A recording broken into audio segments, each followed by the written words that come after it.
Hey guys, welcome back to the third game of the tournament that we're following here, ITS in Auckland.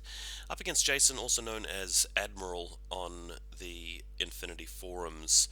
Now, funnily enough, there are four tables in play. I'd played on two of them so far, he'd played on the other two, so one of us had to play on a table already played on. Ironically, I'm playing on exactly the same table as I did the previous round, and I'm on the same table side that I was previous round, so this game is going to look very, very similar to the last one. I'm even up against Panoceana again, although the difference this time is that I'll be up against the Neo-Terra Capitoline army. Now, I lost the Lieutenant roll-off, Jason's won it, and even though there had been some talk between the rounds about going first, allowing you to win the scenario more easily, Jason still decided to pick the table side that he wanted, the one with a higher building on it, and the ability to deploy second, allowing me to just opt for second turn. I asked him later why he thought that, and his argument was that if he had allowed me to have the table side, I could have had the higher building that he's standing next to, putting, some AROs on top of that, maybe my link team with sniper rifle and crane and maybe the Cien, and that would have controlled the table. So, still have this mentality that if your opponent has a couple of AROs which are very powerful, there's nothing you can do about it. So I said to him, well, couldn't you have just used your HMG Fusilier in that link to systematically destroy me in your active turn? And he said, oh well, it wouldn't have been 32 inches, but we measured it and it was. So quite an interesting sort of thought process there, but it has allowed me to get away with the advantage here in this particular game with second turn, because this is transmission matrix, and if you look carefully, there are 5 transmitters, one in the center, and then two in my deployment zones.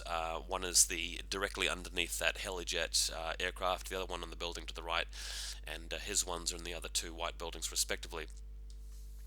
My deployment in this game very, very similar to the last game, so I'm sure you guys will sort of see it as we go through the photographs.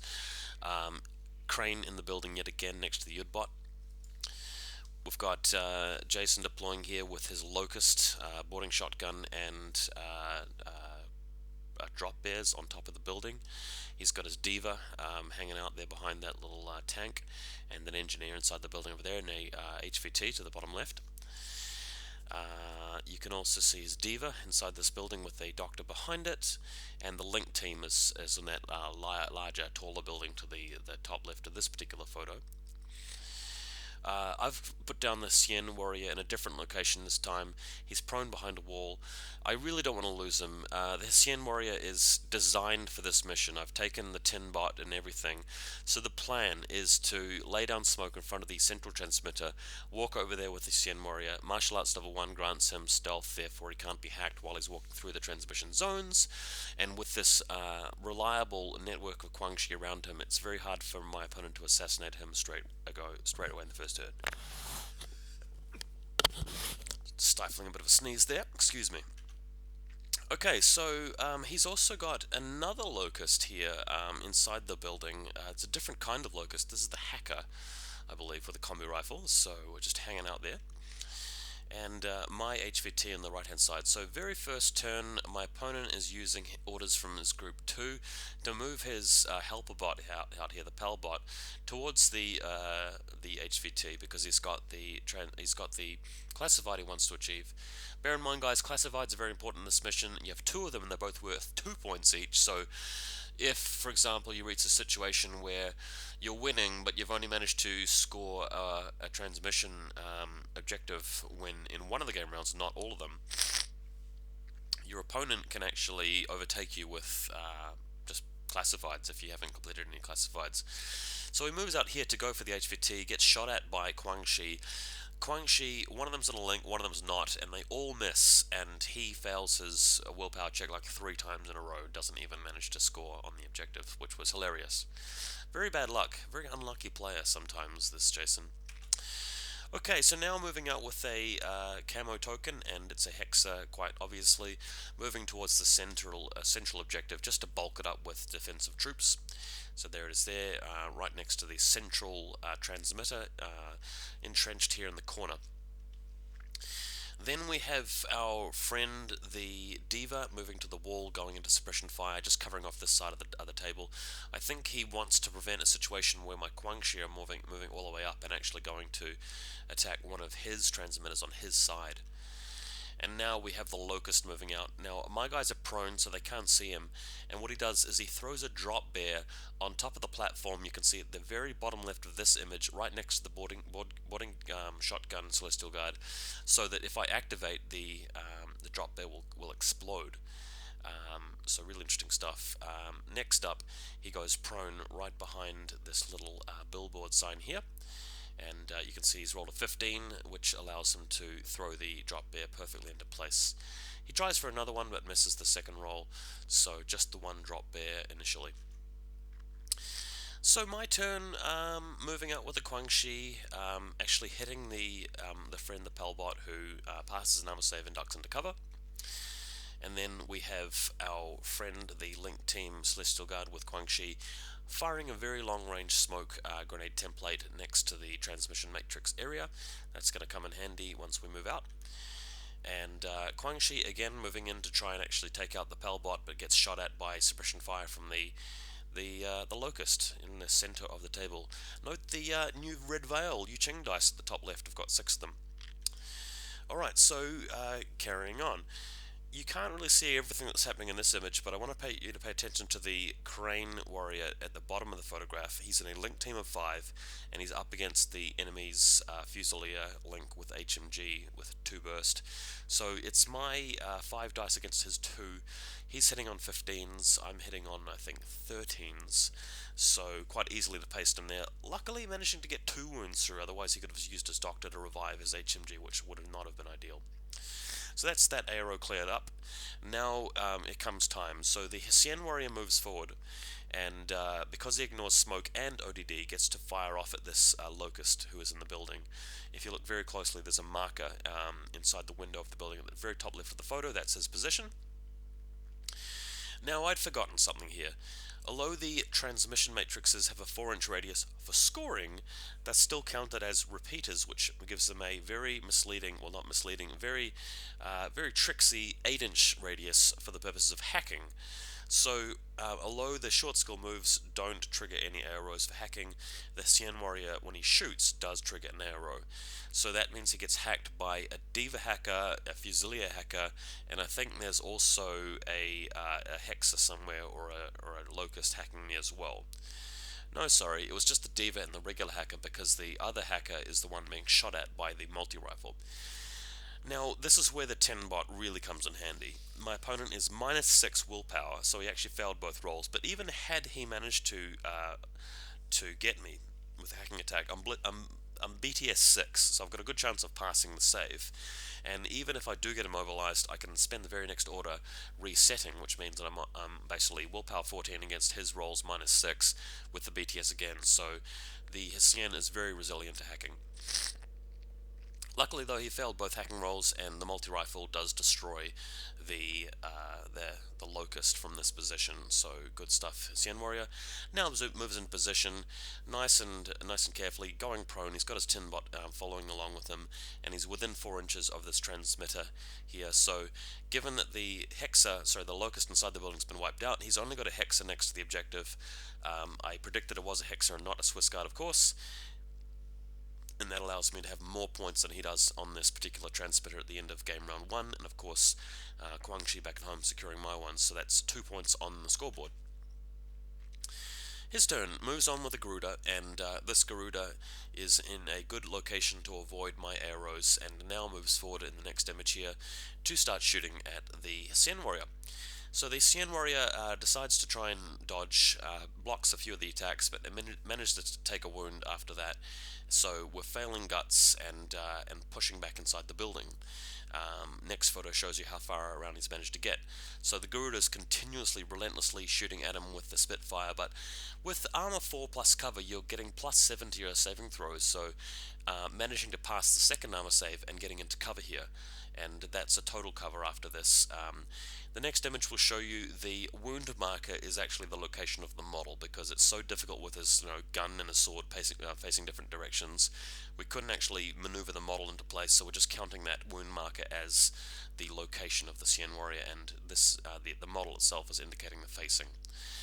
So next up, Garuda firing off at the Sophatect, who does take a wound, but she's got no wound incapacitation, so manages to fail guts back behind the cover here to survive. And then our Garuda just moving further into the middle of the table to get up position to put down some suppression fire and survive till the next turn, and hopefully provide some arrows for the forces of Pan-Oceania.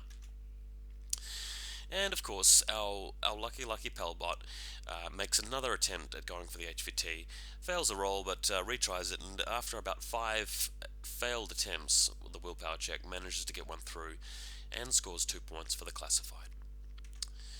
Alright, okay, so the Diva, abandoning his position on the other flank, moves forward around here and gains line of sight to the Cien warrior, who, bear in mind, is not at this particular location. He's further into the corner, as we saw from a previous image.